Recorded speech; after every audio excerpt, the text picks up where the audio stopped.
அதிகரித்துக் கொண்டிருக்கின்ற வன்முறை, பாலியல் குற்றங்கள், கொலை கொள்ளை வழக்குகளுக்கு எதிராக தமிழகத்தினுடைய பெண்களை பாதுகாக்க வேண்டும் என்றால் திராவிட மாடல் அரசாங்கத்தை வருகின்ற தேர்தலில் அரசாங்கத்தை விட்டு அனுப்ப வேண்டும் என்கின்ற கோரிக்கையோடு கூட்டணி கட்சியில் இருக்கின்ற அத்தனை மகளிரணி சகோதரிகளும், கூட்டணி கட்சியில் இருக்கின்ற மகளிர் நிர்வாகிகள், அதே போல பெருந்திரளாக கலந்து கொண்டிருக்கக்கூடிய சகோதரிகள் இன்று ஒரு விஷயத்தை அவர்களுடைய கூட்டமும் உணர்வும் தெளிவுபடுத்துகிறது. தமிழகம் என்பது அமைதி பூங்கா, தமிழகம் என்பது பெண்களுக்கு பாதுகாப்பான மாநிலம்.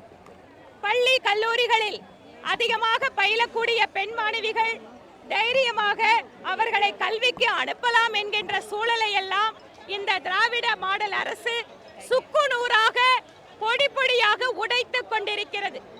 இன்று பல்கலைக்கழகங்கள் பெண்களுக்கு பாதுகாப்பானதாக இல்லை. பேருந்து நிலையங்கள், ரயில் நிறுத்தங்கள் பெண்களுக்கு பாதுகாப்பாக இல்லை. வேலைக்கு செல்கின்ற பெண் குழந்தைகள் அவர்கள் பத்திரமாக வீடு திரும்ப வேண்டுமே என்று வீட்டில் இருக்கக்கூடியவர்கள் கவலையோடு காத்திருக்க சூழலை இப்போது திமுக அரசு உருவாக்கி கொண்டிருக்கிறது.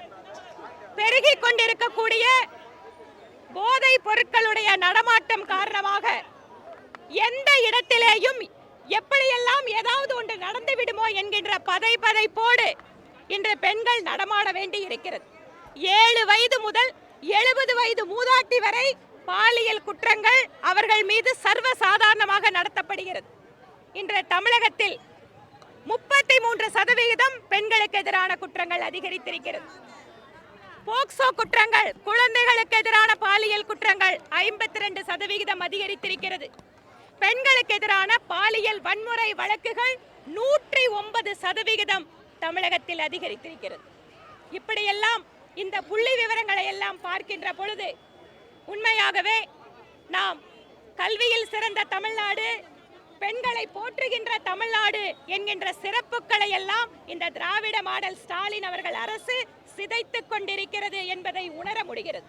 இதற்காக தமிழகத்தினுடைய ஒவ்வொரு மாவட்டங்களிலேயும் ஒவ்வொரு கிராமங்களிலேயும் தேசிய ஜனநாயக கூட்டணியில் இருக்கின்ற மகளிர் இந்த தேர்தல் பிரச்சாரத்தை முன்னெடுத்து செல்வார்கள். இது ஏதோ ஒரு இடத்தில், பொதுவான இடத்தில் ஆர்ப்பாட்டம் நடத்துவது மட்டுமல்ல, வருகின்ற 60 நாட்களும் கையோடு கை சேர்த்து எங்கள் கூட்டணி கட்சியில் இருக்கின்ற ஒவ்வொரு மகளிரும் திமுக அரசுக்கு எதிரான மிகப்பெரிய பிரச்சாரத்தை முன்னெடுக்க போகிறார்கள். இந்த கூட்டத்திலே முன்னாள் அமைச்சர்கள் திருமதி வளர்மதி அவர்களும் திருமதி கோகுல இந்திரா அவர்களும், அதே போல அமமுகவினுடைய செல்வி CR சரஸ்வதி அவர்களும், பாட்டாளி மக்கள் கட்சியினுடைய திலகபாமா அவர்களும், தமிழ் மாநில காங்கிரசின் ராணி கிருஷ்ணன் அவர்களும் மற்றும் எங்கள் கட்சியில் இருக்கின்ற தலைவர்கள், மாநில துணைத் தலைவர் திருமதி குஷ்பு சுந்தர், மாநில மகளிரணி தலைவர் திருமதி லலிதா ஸ்ரீகாந்த் உள்ளிட்ட அத்தனை மகளிரணி சகோதரிகளும் சென்னையினுடைய ஆர்ப்பாட்டத்தை வெற்றிகரமாக நடத்தி இருக்கிறார்கள். அவர்களுக்கு எங்களுடைய மனப்பூர்வமான வாழ்த்துக்கள்.